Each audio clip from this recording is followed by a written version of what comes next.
2000 கிட்டத்தட்ட 56% ஆஃப் சென்னை வந்து எப்பவுமே வெள்ளம் சூழ்ந்த பகுதியாக இருக்குன்றாங்க. 16% நிலப்பரப்பு வந்து எப்பவுமே தண்ணீர் சூழ்ந்த மாதிரி இருக்கிறாங்க. அப்படின்னா என்ன அர்த்தம்னா சென்னை பல தீவுகளா மாறிடும். இப்போ உதாரணத்துக்கு நான் சொல்றேன், பெரம்பூர், வில்லிவாக்கம் இதெல்லாம் வந்து கடல் மட்டத்திலிருந்து குறைவான உயரத்தில் இருக்குது. மயிலாப்பூர், அடையாறு வந்து கடல் மட்டத்தில் கொஞ்சம் உயர்வான மீன்சி அதிகமா இருக்கு. அப்ப அந்த பகுதி மேடாவும் எங்க வந்து பள்ளமா இருக்கும் அங்க தண்ணி எப்பவுமே தேங்கிடும். அப்ப சென்னை வந்து தீவுகளா வந்து மாறும். 2050 நடக்கும் வந்து அவங்க வந்து சொல்றாங்க. இப்போ ஆலந்தூர் இருக்குல்ல, அது வந்து 10 மீட்டர் கடல் மட்டத்தில் 10 மீட்டர் உயரம், 30 அடி. அங்க வந்து தண்ணி வந்து தேங்காது. தண்ணி வந்து நீங்க ஆலந்தூர்ல இருக்க வெள்ளம் வந்து கேள்விப்பட்டிருக்கீங்களா? பெருசா இருக்கும், ஆனா பெரிய அளவுல இருக்காது.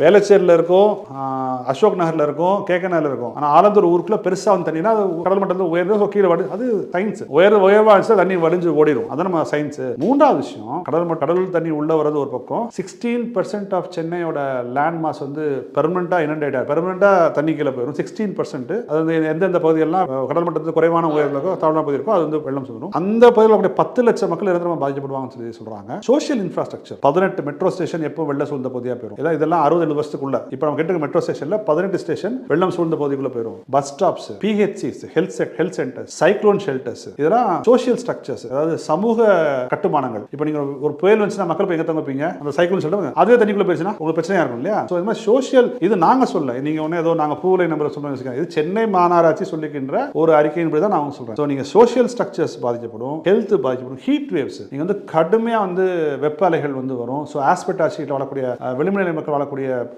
குடிசை பகுதியில் வந்து பாதிக்கப்படும். ஸோ ஒரு மிகப்பெரிய டிசாஸ்டர் வந்து சென்னை வந்து நோக்கி போகுது. 5 வருடங்களுக்குள் சென்னையில் கடல் வந்து 100 மீட்டர் உள்ள வந்துடும். 100 மீட்டர்னா 300 அடி உள்ள வந்துடும். கடல் சப்மர்ஷன் ஆயிரும், நிரந்தரமா கடல் கீழே வந்து போயிடும். ஏன்னா கடல் மட்டம் உயரனால. இது வந்து இது வரைக்கும் யாருமே சொல்லாத ஒரு விஷயம். அதனால எல்லாம் அச்சம் வந்து எல்லாருமே நம்ம வந்து பேச ஆரம்பிக்கும். அண்டார்டிகா ஐஸ், கிரீன்லாந்து பனிப்பாறைகள், இதெல்லாம் நீங்க ஒன்ஸ் உருகிடுச்சுன்னா அவங்களால மீட்டு உருவாக்கம் செய்யவே முடியாது. நாங்களாம் நினைச்சிருந்தோம் இதெல்லாம் வந்து 2050 நடக்கும்னு நினைச்சிருந்தோம். ஆனால் 2 வாரங்களுக்கு முன்னாடி வந்து அறிக்கை சொல்லுன்னா கிரீன்லாண்ட் ஐஸ் இஸ் இர்ரிவர்சிபிள். இன்னைக்கு நீங்கள் கிளைமேட் சேஞ்சை நிப்பாட்டினா கூட கிரீன்லாண்டோட பனி உருகி போகுது தான். அது நீங்கள் தடுக்கவே முடியாது. யூ கேனாட் கோ பேக் அப்படின்னு சொல்லி அந்த அறிக்கை சொல்லுது. இப்போ கிரீன்லாண்டோட ஐஸ் மட்டும் உருகுச்சுன்னா கடல் மட்டம் வந்து 7 மீட்டர் உயரும். 7 மீட்டர்னா 21 அடி. இப்போ இவங்க சொல்றது வரைக்கும் 7 சென்டிமீட்டர் சொல்றாங்க.